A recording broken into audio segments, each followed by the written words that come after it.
which shone every night from below, and the monks' incessant chanting nerve-wracking.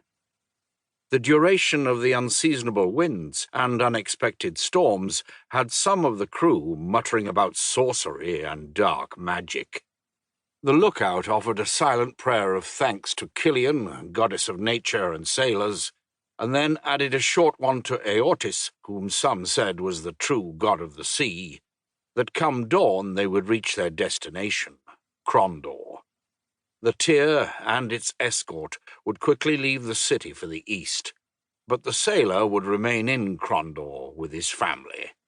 What he was being paid would allow him a long visit home. The sailor, above, thought of his wife and 2 children, and he smiled briefly. His daughter was now old enough to help her mother around the kitchen and with her baby brother, and a 3rd child was due soon. As he had 100 times before, the sailor vowed he'd find other work near home so he could spend more time with his family. He was pulled from his reverie by another flicker of movement toward shore. Light from the ship painted the storm-tossed combers, and he could sense the rhythm of the sea. Something had just broken the rhythm. He peered through the murk, trying to pierce the gloom by strength of will, to see if they might be drifting too close to the rocks. Newt said, "The blue light coming from that ship gives me a bad feeling, Captain."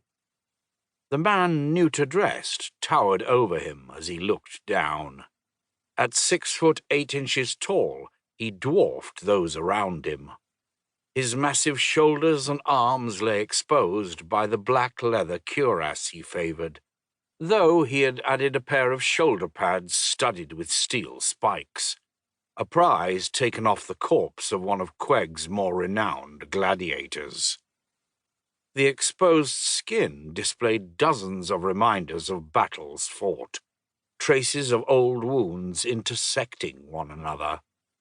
A scar that ran from forehead to jawbone through his right eye, which was milky white, marked his face. But his left seemed to glow with an evil red light from within, and Newt knew that eye missed little. Save for the spikes on his shoulders, his armour was plain and serviceable, well oiled and cared for, but displaying patches and repairs. An amulet hung around his neck, bronze but darkened by more than time and neglect, stained by ancient and black arts. The red gem set in its middle pulsed with a faint inner light of its own, as Bear said, "Worry about keeping us off the rocks, pilot. It's the only reason I keep you alive." Turning to the rear of the ship, he spoke softly, but his voice carried to the stern. "No." A sailor at the rear spoke down to those in the hold below. "Forward." And the Hortator raised one hand and then brought its heel down on the drum between his knees. At the sound of the first beat, the slaves chained to their seats raised their oars, and on the second beat they lowered them and pulled as one. The word had been passed, but the master of slaves who walked between the banks of oars repeated it. "Silently, my darlings. I'll kill the first of you who makes a sound above a whisper."